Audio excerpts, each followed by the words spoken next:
You to feeling like you'll be ready to play? I mean, physically I'm fine. Now it's just a matter of when I feel like Zion. So he says that, but right before the play-in game, the biggest game of the season, Zion is in warm-ups, throwing down 360 dunks and windmills. He decided that he didn't want to play, and the Pelicans end up losing that game, which means they're done for the season. Even if Zion played a few minutes, that could have been enough to help the Pelicans win that game. If he doesn't feel like playing in the biggest game of the season, he's not going to feel like playing in the future. It's hard to trust Zion, and that's exactly why some people, like Kendrick Perkins, think the Pelicans should trade him. Roll the clip. Is it time for the Pelicans to trade Zion?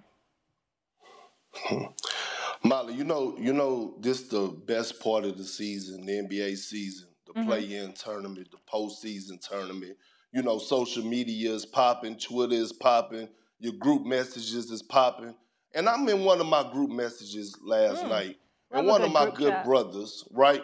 Yeah, one of my good brothers put in a group message that his 8-year-old son, my nephew, told him while they were watching the game, hey, Dad, that guy right there looked like he loves to eat McDonald's. Now, this 8-year-old kid probably don't know Zion Williamson from the Easter Bunny. But what he did witness was that he looked at the game and saw guys on the floor that were in shape, that were athletic, that were looking like they were supposed to look, and then you see Zion Williamson. So if he saw it, and we see the weight that he's put on, you damn right the organization sees it as well. And when you're dealing with a hamstring injury, okay, because I dealt with one, it doesn't take that damn long to come back. That's the first thing.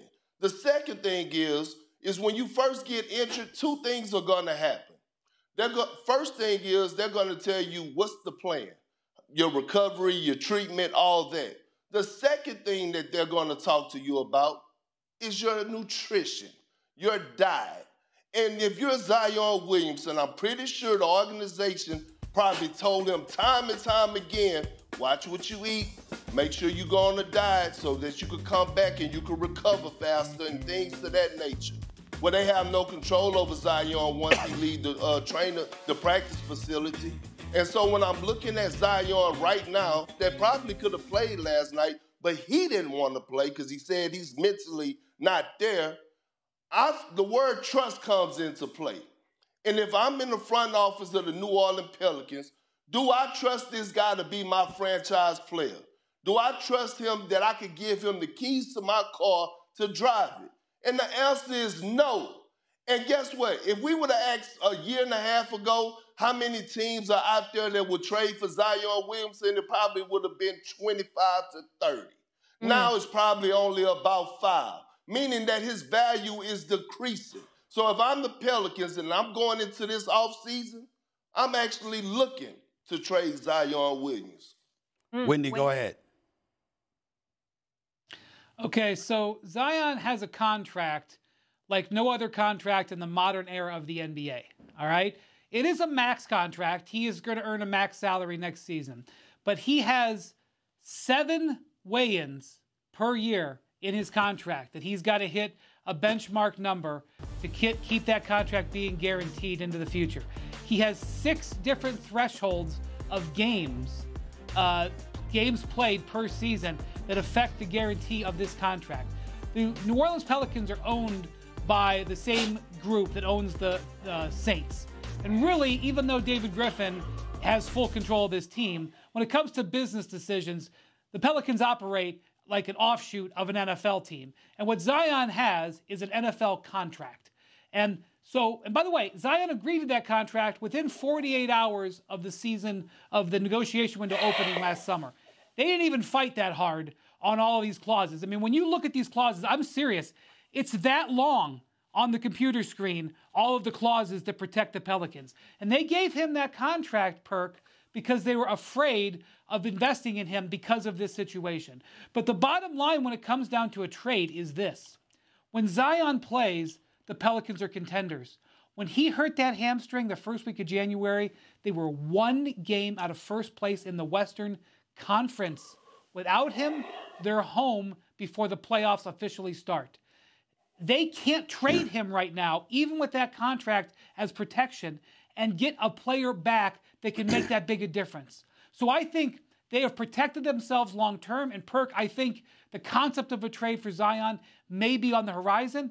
But frankly, they're so much better with him that they don't have much of a choice but to ride it out and try to hope that he can get, with the constraints of this contract, and really, really highly incentivized in this contract, into the type of player that they need. You just can't find Zion Williamson. He's too good. That's right.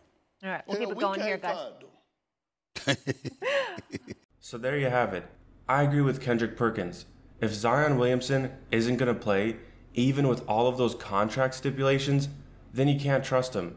There's no point in waiting to trade him. His value is only going to plummet even more. You're never going to be able to replace Zion with another player like him. It's just not possible. But if you keep waiting to trade him, he's going to do the same thing. There's no contract stipulation that requires him to play in the playoffs or the play-in. There's no contract stipulation that stops him from just taking games off because he feels like it. At the end of the day, the only person that will make Zion Williamson play is Zion Williamson. Ben Simmons didn't play a single game for the 76ers in his last season, but he still filed a grievance and got millions of dollars from the team. So even if Zion doesn't follow his contract or violates those stipulations, there's no guarantee that he's not going to get a little bit of money. And even still, he might not care about the money.